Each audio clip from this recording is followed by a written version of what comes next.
Hello friends, welcome back to NS English Academy. This is Sonia. Guys, this is the second part where I discuss about the modern age in English literature. So basically in my previous video where I discussed the modern age, key features of the age as well the major poets and their works, right? In today's of my video, आज मैं आप लोगों के साथ discuss करने वाली हूँ the modern age, major novelist, contribution in literature as well their work chronology most important because number 8 major novelist आज मैं आप लोग के साथ डिस्कस करने वाली हूँ and their works in chronology manner, right? So stay tuned till the end of this video. Don't skip while watching so that you guys can understand each and every point whatever I try to clear in this video. As well guys, the work I mentioned in today's video, major works I'll summarized in easiest way, right? So this video is most important and relevant for your upcoming UGC NET English exam. So guys, first major novelist we have in modern age, Joseph Conrad. Joseph Conrad and his most important novel, Heart of Darkness. Heart of Darkness, right? So basically this novel published in the year 1899 and guys ये जो novel है एक European seller जिनका नाम है Marlow is the character in the novel. So basically ये कौन है? ये एक यूरोपियन सेलर है. इनकी स्टोरी इसके अंदर नरेट की गई है. वो क्या करता है, अफ्रीका के कॉन्गो रिवर, राइट, अफ्रीका की कॉन्गो रिवर में एक ट्रेडिंग कंपनी के लिए काम करता है. ये जो मार्लो है द कैरेक्टर, बेसिकली ये अफ्रीका की एक कॉन्गो रिवर कंपनी है. आई am just writing here Congo river company. So he work for that company, right. और बेसिकली उसे कर्ट्स नाम के एक आदमी को ढूंढने भेजा जाता है. कर्ट्स इज अनदर करेक्टर, इनफैक्ट आप बोल सकते हैं प्रोटैगनिस्ट ऑफ द नॉवल. तो ये जो कर्ट्स होता है, इस नाम का एक बंदा होता है इस नॉवल के अंदर जिसे मार्लो को भेजा जाता है कर्ट्स को ढूंढने के लिए. अब इसको ढूंढने के लिए ये सबसे इन्फ्लुएंशियल आइवरी ट्रेडर, राइट, क्योंकि ये जो इन्फ्लुएंशियल आइवरी ट्रेडर है, सो गाइस वो कोई और नहीं कर्ट्स है. तो कर्ट्स बेसिकली कौन है? Influential Ivory trader. तो इस बंदे को ढूंढने के लिए मार्लो को भेजा जाता है. और इस नॉवल के अंदर जैसे जैसे मार्लो सफ़र करता है, मींस उसका जो ट्रैवलिंग है आगे जाता है, उसे रियलाइज़ होता है, ही अंडरस्टूड दैट जो यूरोपियन इम्पेरियलिज्म है, राइट, जो यूरोपियन इम्पेरियलिज्म है ये सिर्फ एक बिजनेस नहीं है, अदरवाइज एक ये क्रूल एक्सप्लॉयटेशन सिस्टम है. So he come to know at the end of this novel. So this is the story of the Heart of Darkness. Basically इसके अंदर imperialism, psychological darkness और hypocrisy of civilization दिखाया गया है as a theme of this novel, right? So this is the brief summary where I discuss the major protagonist. Sorry guys, he is the protagonist Marlo. और Kurtz also important character है क्योंकि यहाँ से भी exam में many times they have asked same questions, right? So this novel most important written by Joseph Conrad. Let's move on the another novel written by Joseph Conrad. Another novel we have Lord Jim. Lord Jim that was published in the year 1900. और ये जो आपकी novel है Joseph Conrad की, इसमें एक जो gym है, जिम इज़ द कैरेक्टर, एक यंग सेलर होता है ये, जो एक एक्सीडेंट में अपने जहाज़ यानी कि जो इसका जहाज़ होता है पटना, उसको छोड़कर भाग जाता है, राइट. और नाउ ही गिल्ट, अब वो गिल्ट से इतना ज़्यादा परेशान हो जाता है कि वो कहीं ना कहीं रिडेप्शन की सर्च में रिमोट आइलैंड पर जाकर बस जाता है. एक रिमोट आइलैंड होता है, वहाँ पे जाके बस जाता है ये जो यंग सेलर होता है जिम, और for the searching of redemption, right. Finally लेकिन इसको किसी भी प्रकार का रिडेप्शन नहीं मिलता है, और साथ ही इसका जो मोरल वीकनेस होता है और इसका जो पर्सनल स्ट्रगल होता है वो कहीं ना कहीं इसको डिस्टर्ब कर रहा होता है. So this is the novel about Lord Jim which is published 1900 and this was on the theme of guilt, redemption, heroism versus cowardice, right. So ये आपकी दो इंपॉर्टेंट नॉवेल्स हो गई जोसेफ कॉनरैड की, which most important for exam point of view. And number third we have Nostromo. So guys number third we have Nostromo. ये भी आपका Joseph Conrad का है. That was published in the year 1904. और इसके अंदर story बताई गई है एक fictional South American country, fictional South American country है जिसका नाम है Costaguana, right, Costaguana. This is the name of fictional South American country. Remember the name because from this section also have been asked question in your exam, right? So basically ये जो setting है इसकी एक fictional South American country में रखा गया है जिसका नाम है कॉस्टैंगुआना. और यहाँ पर बेसिकली क्या होता है, यूरोपियन और अमेरिकन पावर्स का जो पावर्स है सिल्वर माइंस पर कंट्रोल करना चाहते हैं. तो बेसिकली जो आपके यूरोपियन है और अमेरिकन पावर्स हैं वो सिल्वर माइंस पे इस नॉवल में वो क्या करना चाहते हैं, जो सिल्वर माइंस हैं आपके सिल्वर माइंस उन पर कंट्रोल करना चाहते हैं. एंड नॉवल का जो मेन कैरेक्टर है नॉस्ट्रोमो, राइट, नॉस्ट्रोमो जो टाइटल है नॉस्ट्रोमो, ये मेन कैरेक्टर है आपका नॉवल का. एक ऑनेस्ट एंड ब्रेव मैन होता है लेकिन ग्रीड और बेट्रेयल की पॉलिटिक्स में ये कहीं ना कहीं क्या हो जाता है, इंडल्ज हो जाता है. So this is the novel based on the capitalism, power struggles and corruption. So this is the third novel written by Joseph Conrad. And number 4 we have the secret agent. Number 4 we have the secret agent. This was published in the year 1907, right. और basically ये जो novel है एक London based spy वेरलॉक की story इसमें narrate किया गया है. कौन है वो, Verloc, right, London based spy है. इनकी स्टोरी है जिसमें गवर्नमेंट का के अगेंस्ट ही ट्राई टू वर्क. ये क्या करता है, गवर्नमेंट के खिलाफ या अगेंस्ट काम करने के लिए इसको रखा जाता है. लेकिन जब वह एक बॉम्ब प्लॉट में अपने ही फैमिली मेम्बर को सेक्रीफाइस करता है तो उसकी जो लाइफ होती है वो किस तरीके से बर्बाद हो जाती है. So this is the story about. So basically जो थीम है इस नॉवल का, political terrorism, betrayal, morality versus duty. किस तरीके से मोरालिटी जो है वो वर्सेस क्या हो रही है, duty. So this is the novel the secret agent written by Joseph Conrad. Let's move on. Another major novelist of the modern age we have E.M. Forster. E.M. Forster, right guys. इनका most important जो novel है a passage to India that was published 1924 most important है. इसका summary आपसे exam में पूछा जाता है, कैरेक्टर्स पूछे जाते हैं and the idea of this novel can be asked in your examination. So be prepared for this also, right. E.M. Forster का बेसिकली जो टाइम लाइन है that was 1878 to 1970, right. Major novels इनकी जो हैं आपकी a passage to India, a passage to India that was published 1924. और इस novel के अंदर ब्रिटिश रूल के time, during the British rule in India, जो कल्चरल मिसअंडरस्टैंडिंग आपका स्प्रेड था एंड रेशियल प्रिजुडाइज, राइट, उसको शो ऑफ किया जाता था, इस नॉवल के अंदर रिप्रेजेंट किया गया है, राइट. डॉक्टर अजीज़ इसमें कैरेक्टर हैं. Doctor Aziz most important character in this novel, जो एक इंडियन डॉक्टर होते हैं.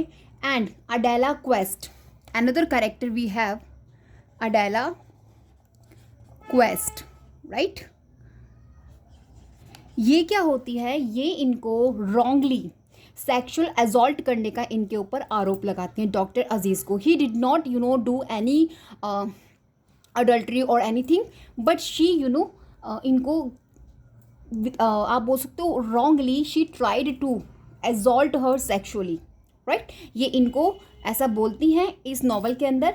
And this is the story about the a passage to India. तो इसमें यही दिखाया गया है कि ये जो ब्रिटिश रूल था, इसके जो ये जो लोग हैं, ब्रिटिशर्स जो हैं, they are not for believing. इनको आप बिलीव नहीं कर सकते, इनके आइडियाज़ को आप एक्सेप्ट नहीं कर सकते. So this is the novel about a passage to India, right. बहुत ही ब्रीफ मैंने बताया आपको, हो सकता है आपको शायद एक्सप्लेनेशन बहुत वर्किंग ना लगाओ, but trust me guys, you will have to study this in detailed manner, right, on your own, okay, because Dr. Aziz और Adela के अलावा we have so many characters in this novel. because मेरी video में मुझे वो 8 numbers of major novelist आपको cover कराने as well chronology works of them, that's why मैं समराइज करने में एवरी नॉवल को बहुत ज़्यादा टाइम स्पेंड नहीं कर रही, राइट। और जो थीम है बेसिकली इसका ब्रिटिश कॉलोनियलिज्म पर बेस्ड है, racial discrimination as well cultural clash इसके अंदर दिखाया गया है। These three things you will have to remember the theme of the novel, okay. After the a passage to India we have Howards End, second number Howards End, another novel that was published 1910। इसके अंदर basically 3 families के बारे में बताया गया है। First we have Schlegels family, I am just writing here, Schlegels family, ये basically intellectuals होते हैं, right. And next we have Wilcox family, Wilcox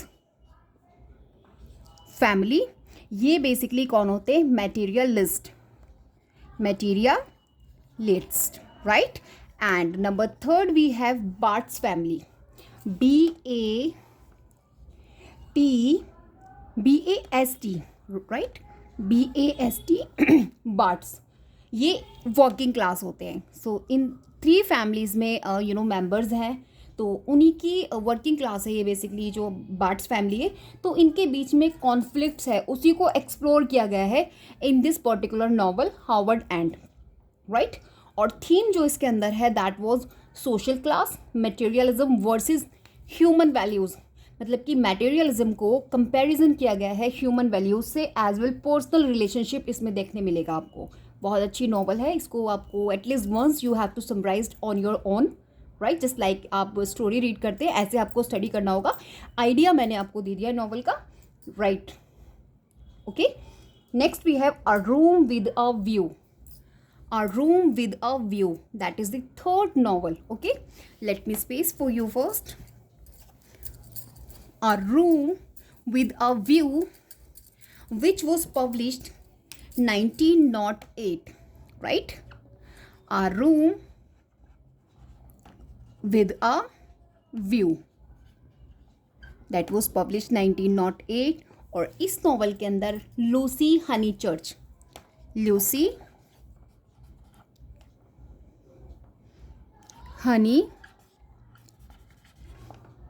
हनीचर्च, right, जो कि इटली की है, उनकी पर्सनल फ्रीडम और लव को एक्सप्लोर किया है, एज वेल जो ब्रिटिश सोसाइटी है उसकी एक्सपेक्टेशंस, किस तरीके से उनकी एक्सपेक्टेशंस के लिए मतलब आपको स्ट्रगल करना पड़ता है, you will see in this novel a room with a view, right. और थीम इसमें बेस्ड है आपके social conventions, freedom, romantic awakening, okay. So this is the theme. ये जो लूसी हनीचर्च है ये एक इटली की है, so this is the novel about, okay. Next we have the longest journey, the longest journey, right. Basically that was publish 1907। और इसके अंदर Rickie Elliot, I am just writing here, Ricky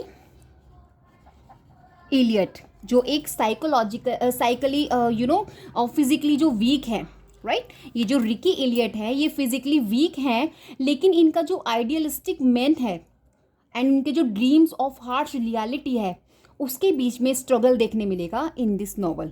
तो basically ये जो Ricky Elliott है ये physically तो week है लेकिन आइडियलिस्टिक मैन है, इनके ड्रीम्स और हार्श रियलिटी के बीच में स्ट्रगल आपको देखने मिलेगा in this novel.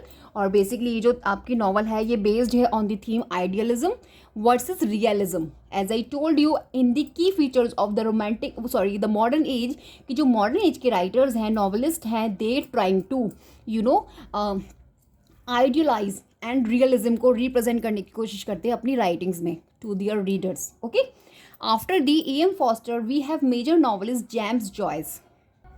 So guys, next we have number 4 James Joyce, right। इनका जो टाइम लाइन है सेम आपका वर्जीनिया वुल्फ का है, 1882 1941, राइट। मेजर नॉवेल्स है इनकी Dubliners, number 1 Dubliners that was published in the year 1914।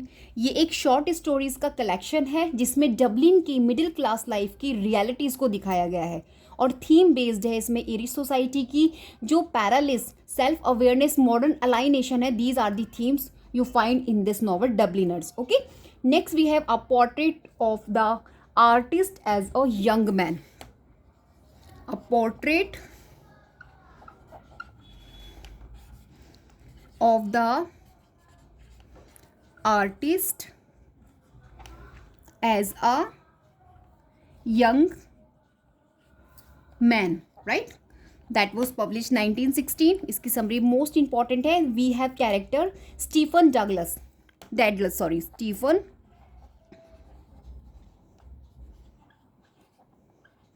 Dallas इसके अंदर कैरेक्टर है. ये एक यंग आर्टिस्ट सोसाइटी और रिलीजन की एक्सपेक्टेशन से अलग अपने आइडेंटिटी की तलाश करते हैं. ये जो आपके स्टीफन है, इनका ये एक यंग आर्टिस्ट आप बोल सकते हैं सोसाइटी है, आर्टिस्ट सोसाइटी और रिलीजन की जो एक्सपेक्टेशंस होती है उनसे अलग आइडेंटिटी की तलाशी में ये क्या करते हैं, रहते हैं. स्टीफन जो है बहुत अच्छी स्टोरी है. When you study this particular story you really lost in it. बहुत अच्छी स्टोरी है. You will have to once read it, right. और एक बार अगर आप इसको रीड कर लेंगे then you will never ever forget about it. Okay, next we have Ulysses. Number 3 Ulysses that was published 1922. इसके अंदर लियोपोल्ड ब्लूम कैरेक्टर है आपके, लियोपोल्ड ब्लूम, राइट. ये मेन कैरेक्टर है. ये जो आपके ब्लूम है, इनकी डुबलिन में एक दिन की जर्नी जिसमें स्ट्रीम ऑफ कॉन्शियसनेस टेक्निक का यूज़ किया गया है. This is the novel about Ulysses published 1922. और लियोपोल्ड का स्ट्रीम ऑफ कॉन्शियसनेस टेक्निक को यूज़ करके उनकी a day of journey represent in this novel. Okay, और बेसिकली इसके अंदर एवरीडे लाइफ की कॉम्प्लेक्सिटी जो होती है, आइडेंटिटी जो होती है, मॉडर्न कॉन्शियसनेस जो होता है, all the things as a theme you find in this novel. Okay, after this we have Finnegan's Well. Okay, Finnegan's Wake. This is the another novel written by James Joyce. First let me space. Number 4 we have Finnegan's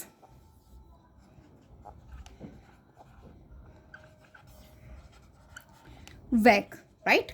that was publish 1939. और इसके अंदर एक experimental novel है जिसमें dream like narrative और fragmented story telling को use किया है. So basically as a theme we study dream time language experiments in this novel Finnegans Wake. Okay, let's move on. Another major novelist of the modern age we have Virginia Woolf. So guys every 6 month जो आपका UGC net का exam होता है, Virginia Woolf वहाँ पे आपसे पूछी जाती हैं इनके वर्क्स की chronology as well summary. All the things are most important for exam point of view. You should study in detailed manner Virginia wolf.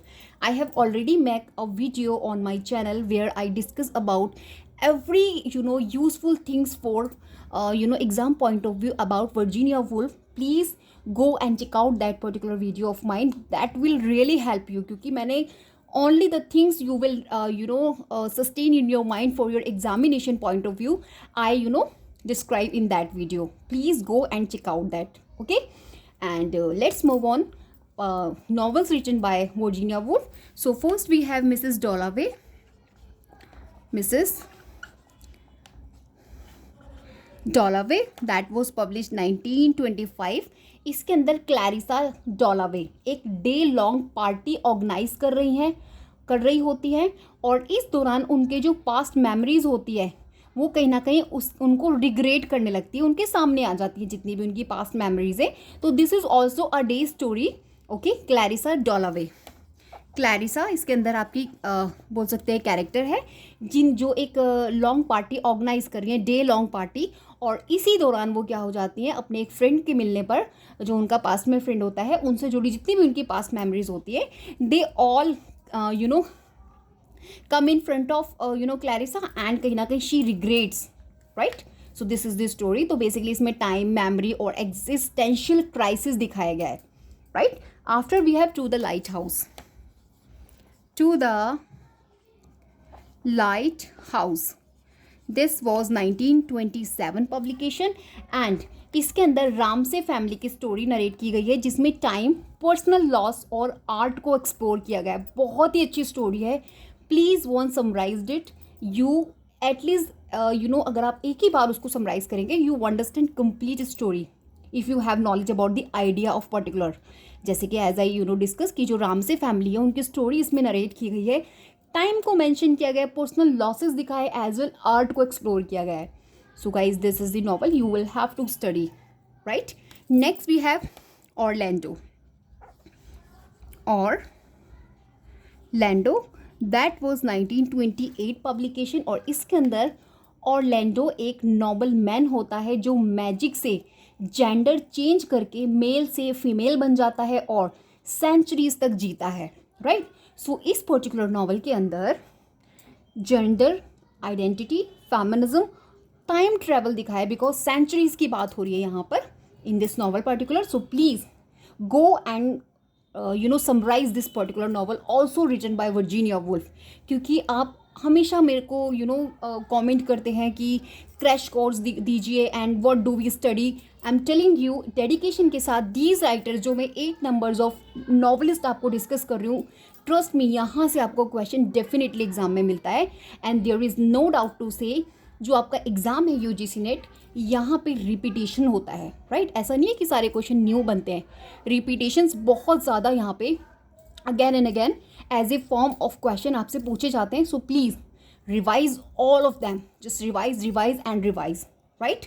Next we have the wave. The waves that was published 1931. The waves 1931 publication है और इसके अंदर 6 characters आपको दिखेंगे. 6 characters की basically life को stream of consciousness technique के through दिखाया गया है, right. So this is most important novel written by Virginia Woolf. Stay with me because after discussion 8 or 9 number major novelists, I'll provide their chronology works. So everything you will find out in this novel. Just be patient and stay with me, okay. So guys, next we have D.H. Lawrence. Number 6, D.H. Lawrence. Most important novelist हैं आपके modern age के. 1885 to 1930 इनका timeline है. And major novels जो आपको detail में study करनी है, first we have sons and lovers. Sons and lovers that was published 1913. ये इनकी एक ऑटोबायोग्राफी है, राइट. पॉल मॉडल इनका इसमें मेन कैरेक्टर है जो और कोई नहीं आपके D.H. लॉरेंस है. इनकी लाइफ में family conflict, right, the role of his mother, how importance, right, how importance of mother in the life of आपके Paul Morrell जो है in the novel, this is you will find in this novel, right. So इसके अंदर basically Oedipus complex दिखाया गया है in which the relationship between mother and जो son होता है that was described. So in this novel you find this is the autobiography. And guys, जो Paul moral हैं इनकी लाइफ में फैमिली कॉन्फ्लिक्ट, लव और सेल्फ डिस्कवरी को कहीं ना कहीं इनकी लाइफ की एक्सप्लोर किया गया है. And if you read this novel, so all the things mention in this novel in the point view of D.H. Lawrence his on. तो इनकी अपनी खुद की लाइफ को इन्होंने एक्सप्लोर किया है in this particular novel. That's why this is the autobiography also, okay. So next we have the rainbow. The rainbow that was 1915 publication. इसमें ब्रैंगविन फैमिली की जो 3 जनरेशन है उनकी स्टोरी है इसके अंदर. Basically in this novel the story of Brangwen family की जो 3 जनरेशन्स हैं उनकी स्टोरी को नरेट किया गया है, राइट. सो इसके अंदर जो थीम है कहीं ना कहीं आप देखेंगे industrialisation, individual freedom as well family are the themes in this particular novel, okay. Next we have women in love. Women in love that was 1920 publication. और इसके अंदर 2 सिस्टर्स की कहानी है. That was the sequel of the rainbow actually, okay. 2 sisters की इसमें story है जो मॉडर्न रिलेशनशिप्स में लव एंड पावर को एक्सप्लोर करती हैं. सो इसके अंदर भी आपको लव, सेक्सुअलिटी, इमोशनल कॉन्फ्लिक्ट देखने मिल जाएगा as a theme, right. After this we have number 4, Lady Chatterley's lover, right. 1928 that was the publication of this novel. इसके अंदर अपर क्लास की जो वुमेन है और उनका एक लोअर क्लास मैन के साथ जो अफेयर है उसको दिखाया गया है. फॉरबिडन रोमांस की स्टोरी बेसिकली इसमें बताई गई है. If you really want to study in detailed manner D.H. Lawrence, so I have already make a video on the D.H. Lawrence, so please go and check out that video also of mine. I have mentioned each and every important facts about D.H. Lawrence in that video of mine. Okay, so go and check out that one also. So in this particular novel यहाँ पे clash divide दिखाया गया है, sexuality दिखाई गई, emotional fulfilment इसके अंदर दिखाया गया है. राइट, सो ये तो आपके हो गए 6 और 7 numbers of major novelist of the modern age. Now let's discuss chronology work of each major novelist of this age. Okay, so first we have Joseph Conrad. Okay, let's see or check out the works in chronology manner. So first we have Allmayer's Folly,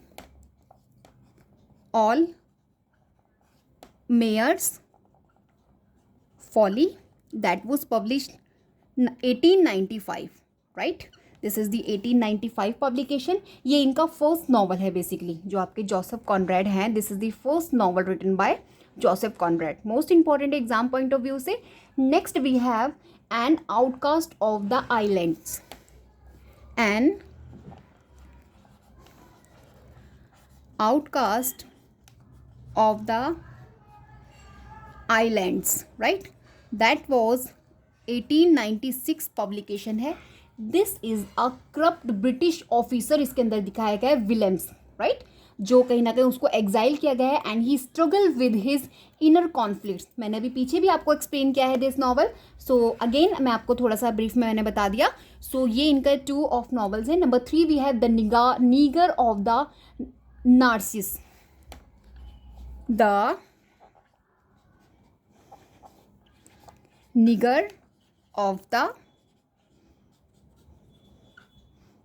Narcissus. Okay, this was 1897 publication है. ये इनकी novel है जो explore करती है racial tensions को. Okay, number 4 we have heart of darkness जो है इनकी वो नंबर 4 पर आती है. Okay, darkness. Now I am just going to give you chronology manner. That was published 1899. Okay, next we have number 5 Lord Jim, that was 1900 publication. And guys, next we have Nostromo, that was 1904. And number 7 number of novel we have The Secret Agent, right, that was 1907. And number 8 we have Under Western Eyes. I'm just writing here, Under Western Eyes, right, that was published 1911. जितनी भी मैंने 8 numbers of novels बताई है most important है. Just revise them again and again. If you really want to qualify exam, just you will have to learn them in chronology order. You will definitely find out the question from this video. Right, let's move on. E.M. Foster's not major novels in chronology manner. Okay, so guys, E.M. Foster, right, first novel we have Where Angels Fear to Tread. Where Angel Fear to Treat. Right, that was published in the year 1905. Okay, number 2 we have The Longest Journey.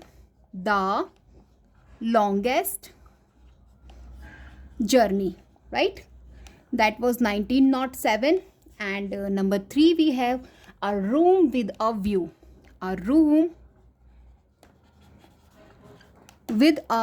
View. 1908 publication. And number 4 we have Howard's End, that was published 1910. And next we have A Passage to India.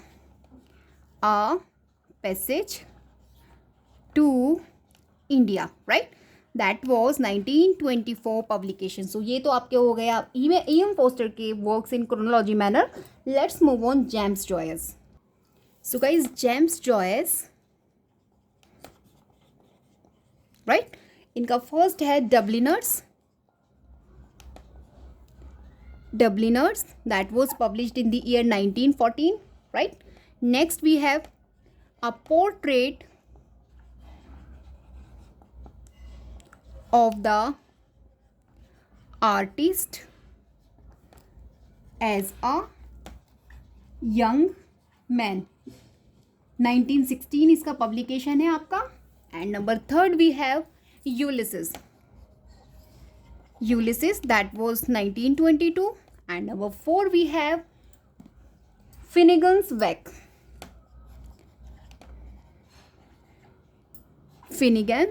Wake, right?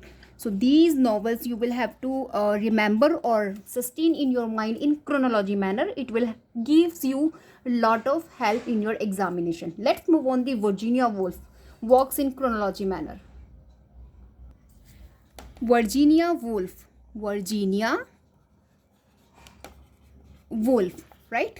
इनका जो first work है the voyage out,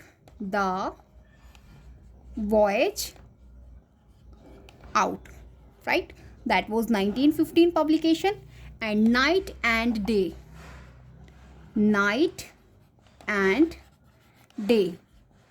that was 1919. And number third we have Jacob's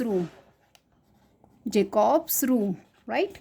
That was 1922. The Wasteland, right? And Ulysses by James Joyce. These three novels written in same year, 1922. Okay. Number 4 we have Mrs. Dalloway, that was 1925. Number 5 we have To the Lighthouse, that was published 1927. Number 6 Orlando, that was 1928. Number 7 we have The Waves, that was 1931. And The Years, that was 1937.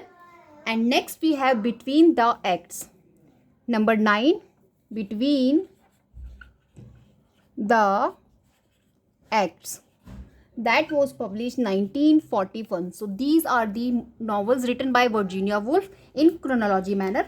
Let's move on. D.H. Lawrence, most important chronology work you have seen many times in your UGC NET English exam, right?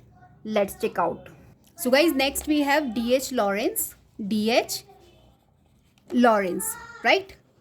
इनके works है chronology में जो novels हैं. Number 1 we have the white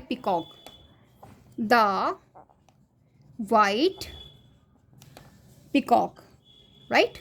That was published 1911. Number 2 we have Sons and Lovers, that was 1913. And the Rainbow, that was 1915 publication. And number 4 we have Women in Love, this is the sequel of the Rainbow, 1920 publication. And next number 5 we have Aaron's Road, right? That was published 1922. Okay. And next we have Kangaroo, that was 1923. Plumped Serpent, number 7, The Plumped Serpent, right?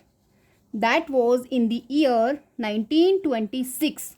And next we have Lady Chatterley's Lover, number 8, Lady Chatterley Lover, right?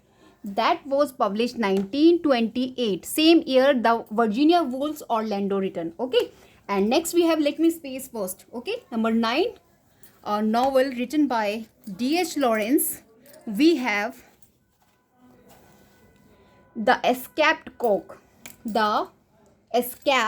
Number 9, The Escaped Cook. That was published 1929. right? Or another title we have The Man Who Dead.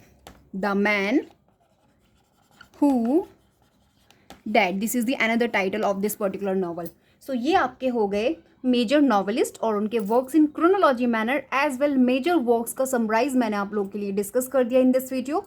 Please guys, if you like the way I discuss in today's video, do subscribe my channel if you are new to my channel, and please like the like button also, right? If you do this once, definitely it gives me lot of motivation. Okay, till then, bye bye. We will meet in next video.